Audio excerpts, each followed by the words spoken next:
Educational assessment is the process of documenting, usually in measurable terms, knowledge, skill, attitudes, and beliefs. Assessment can focus on the individual learner, the learning community, the institution, or the educational system as a whole. The final purpose of assessment practices in education depends on the theoretical framework of the practitioners and researchers, their assumptions and beliefs about the nature of human mind, the origin of knowledge, and the process of learning.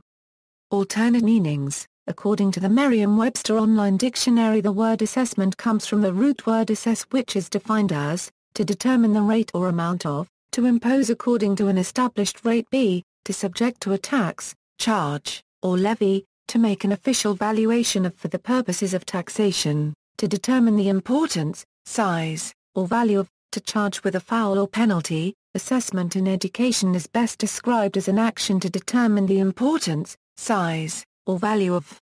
Types. The term assessment is generally used to refer to all activities teachers use to help students learn and to gauge student progress. Though the notion of assessment is generally more complicated than the following categories suggest, assessment is often divided for the sake of convenience using the following distinctions: initial, formative, and summative, objective and subjective, referencing, informal and formal. Initial, formative and summative. Assessment is often divided into initial, formative, and summative categories for the purpose of considering different objectives for assessment practices. Initial assessment, also referred to as pre-assessment or diagnostic assessment. Initial assessments are conducted prior to instruction or intervention to establish a baseline from which individual student growth can be measured. Formative assessment. Formative assessment is generally carried out throughout a course or project. Formative assessment, also referred to as educative assessment, is used to aid learning. In an educational setting, formative assessment might be a teacher or the learner, providing feedback on a student's work and would not necessarily be used for grading purposes. Formative assessments can take the form of diagnostic, standardized tests. Summative assessment. Summative assessment is generally carried out at the end of a course or project. In an educational setting, summative assessments are typically used to assign students a course grade. Summative assessments are evaluative. Educational researcher Robert Stake explains the difference between formative and summative assessment with the following analogy. When the cook tastes the soup, that's formative. When the guests taste the soup, that's summative. ISBN 0-8039-4364-4.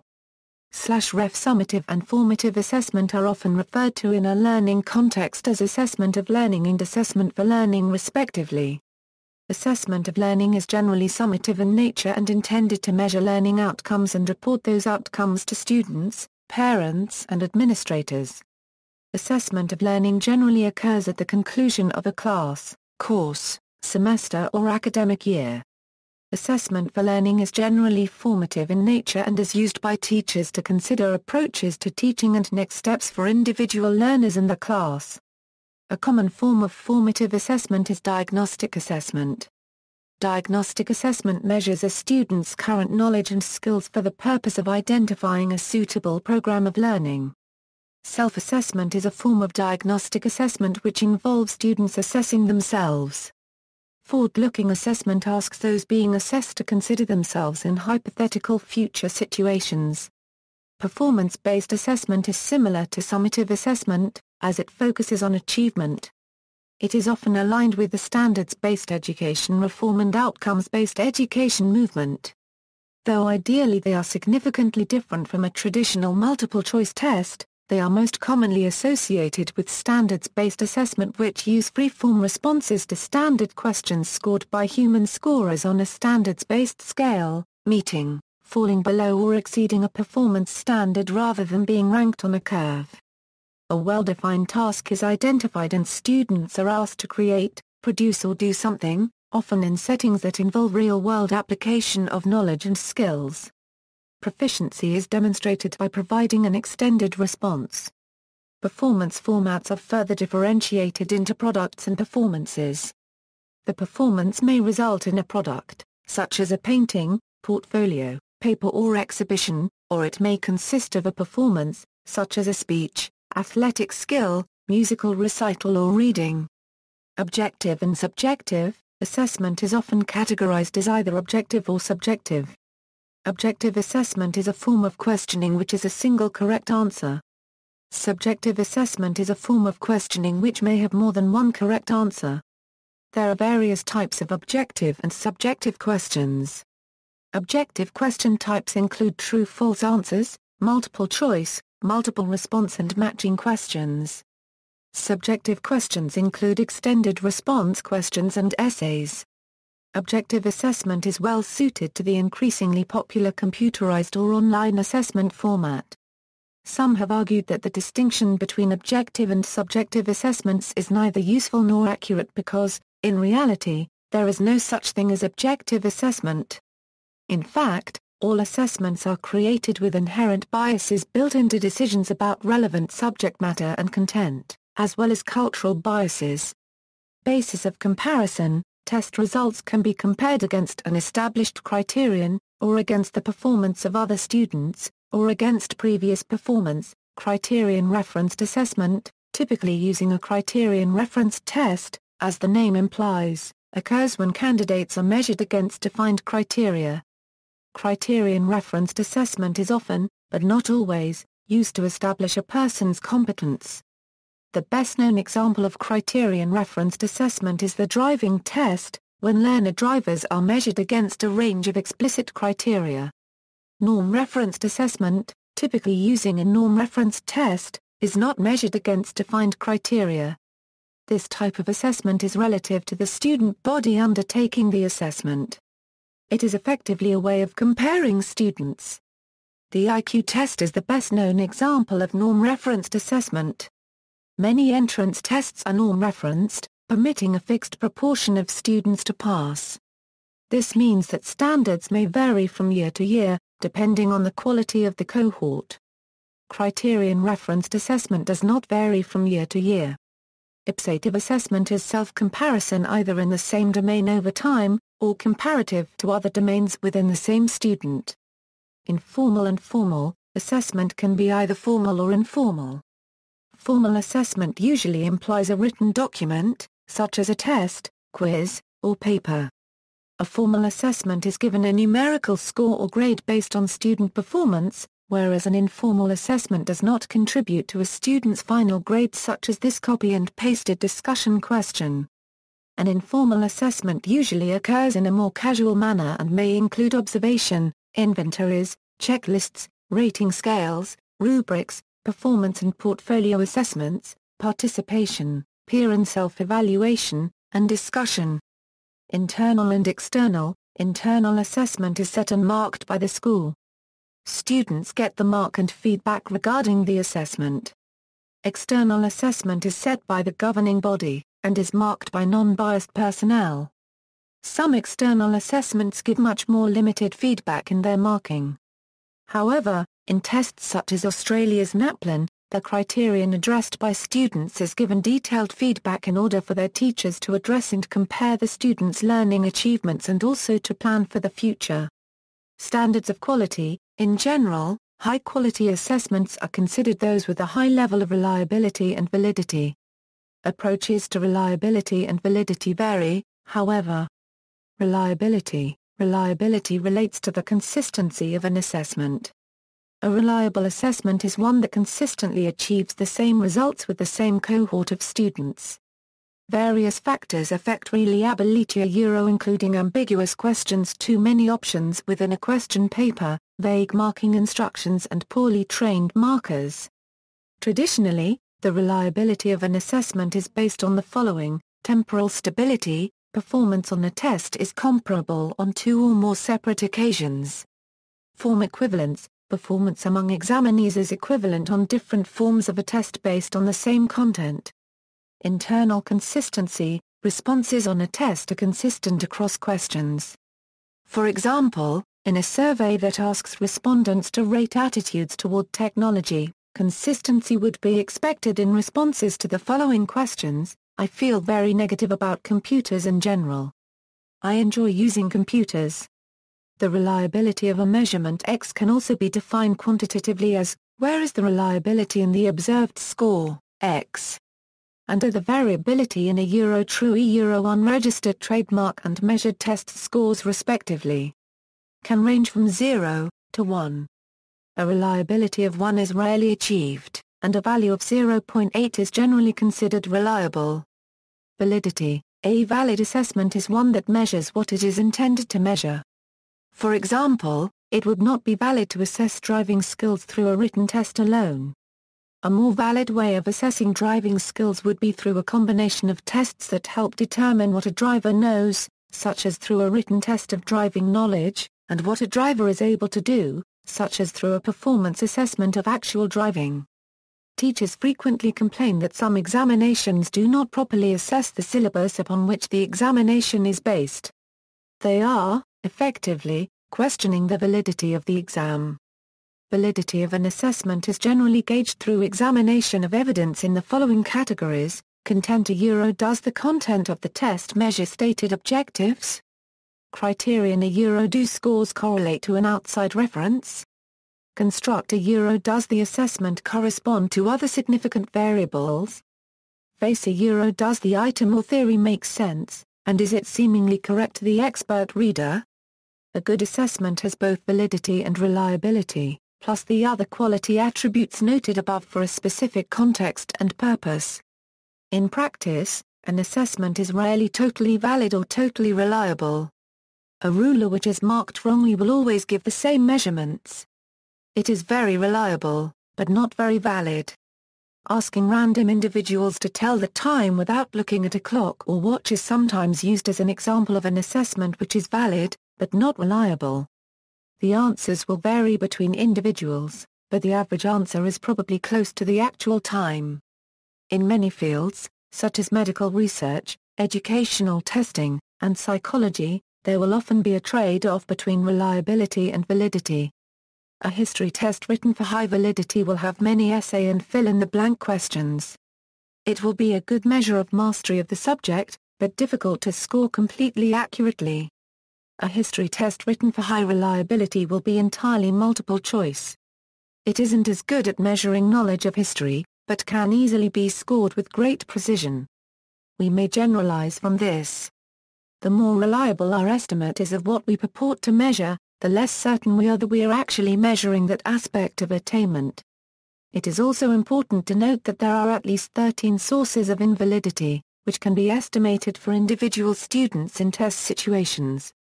They never are. Perhaps this is because their social purpose demands the absence of any error, and validity errors are usually so high that they would destabilize the whole assessment industry. It is well to distinguish between subject matter validity and predictive validity. The former, used widely in education, predicts the score a student would get on a similar test but with different questions. The latter, used widely in the workplace, predicts performance. Thus, a subject matter valid test of knowledge of driving rules is appropriate while a predictively valid test would assess whether the potential driver could follow those rules.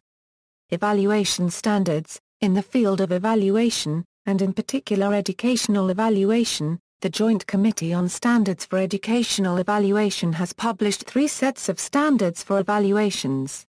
The Personnel Evaluation Standards was published in 1988, the Program Evaluation Standards was published in 1994, and the Student Evaluation Standards was published in 2003.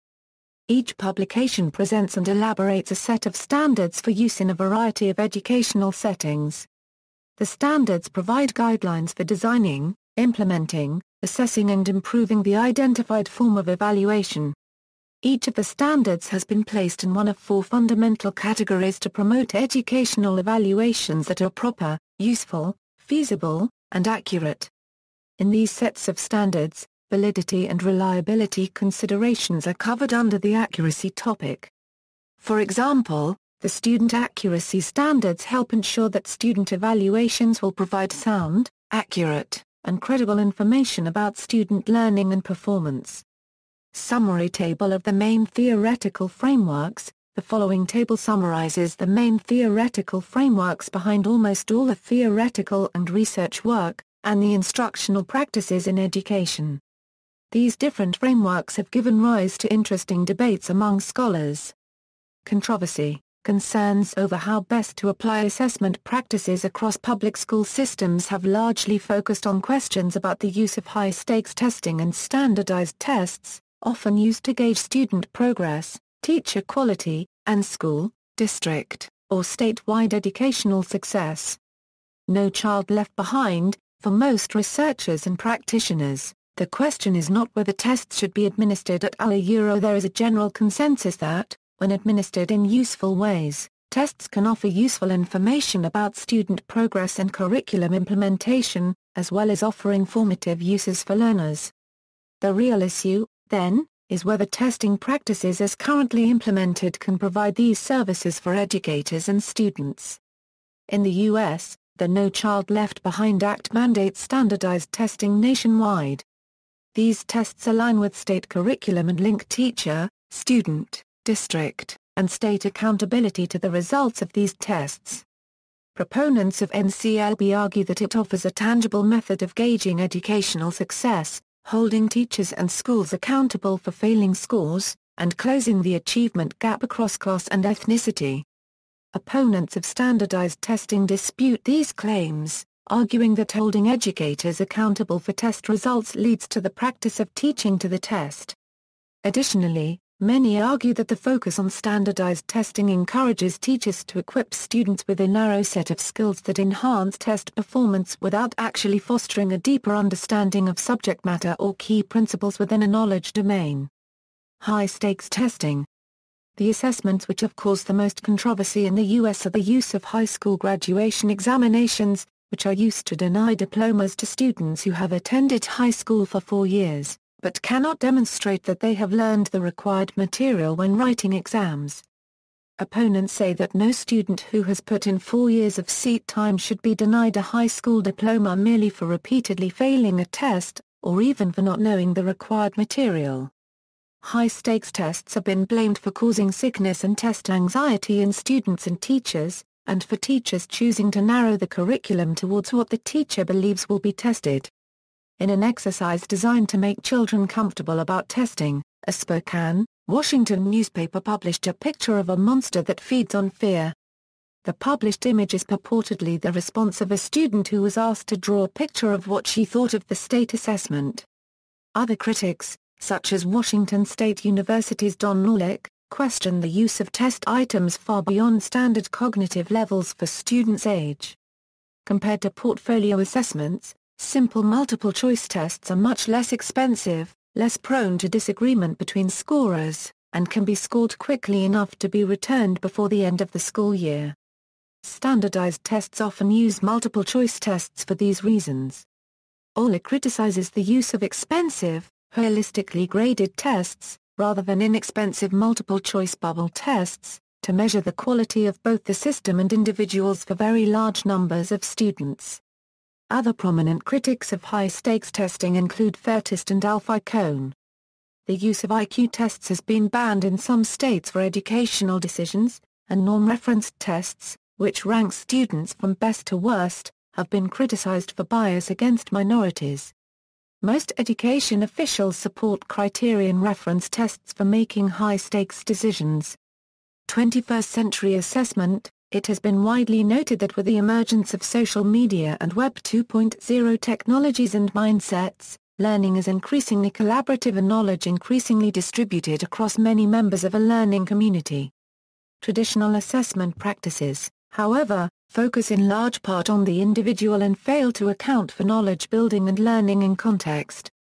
As researchers in the field of assessment consider the cultural shifts that arise from the emergence of a more participatory culture, they will need to find new methods of applying assessments to learners. Assessment in a democratic school. Sudbury model of democratic education. Schools do not perform and do not offer assessments, evaluations, transcripts, or recommendations, asserting that they do not rate people, and that school is not a judge. Comparing students to each other, or to some standard that has been set is for them a violation of the student's right to privacy and to self-determination.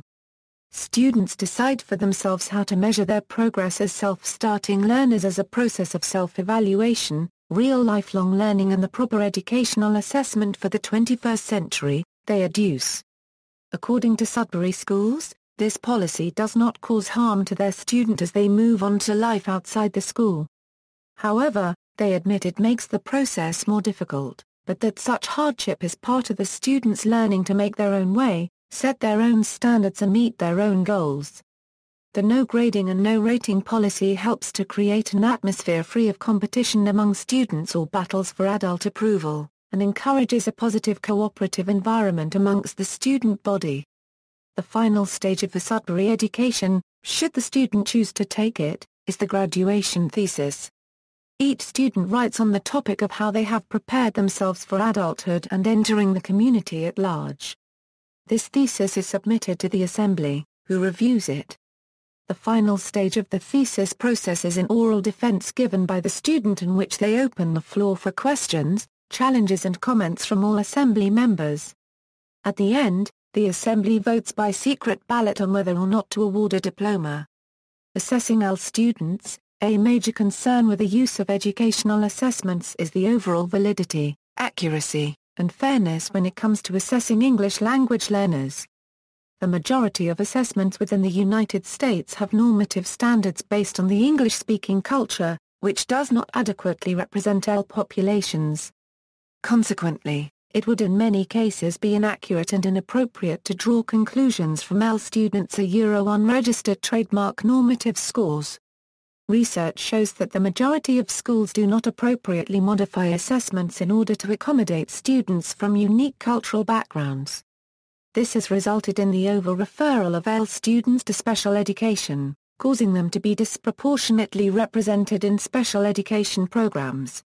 Although some may see this inappropriate placement in special education as supportive and helpful, research has shown that inappropriately placed students actually regressed in progress.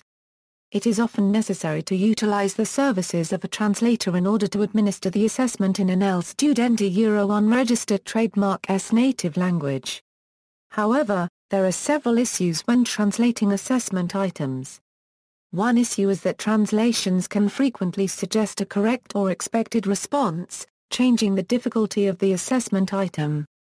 Additionally, the translation of assessment items can sometimes distort the original meaning of the item. Finally, many translators are not qualified or properly trained to work with Ell students in an assessment situation. All of these factors compromise the validity and fairness of assessments, making the results not reliable. Nonverbal assessments have shown to be less discriminatory for Ell students, however, some still present cultural biases within the assessment items. When considering an Ell student for special education, the assessment team should integrate and interpret all of the information collected in order to ensure a non-biased conclusion. The decision should be based on multidimensional sources of data including teacher and parent interviews, as well as classroom observations. Decisions should take the students' unique cultural, linguistic, and experiential backgrounds into consideration, and should not be strictly based on assessment results. See also: References. External links, Value Association, an intuitive assessment for measuring personal and professional value, Edutopia, Assessment Overview. A collection of media and articles on the topic of assessment from the George Lucas Educational Foundation, the Standards for Educational and Psychological Testing, Joint Committee on Standards for Educational Evaluation, Creating Good MCQs. A white paper by FocalWorks, Assessment 2.0 Modernizing Assessment, Interactive Assessment for Learning, part of the Autonomy Project of KIED.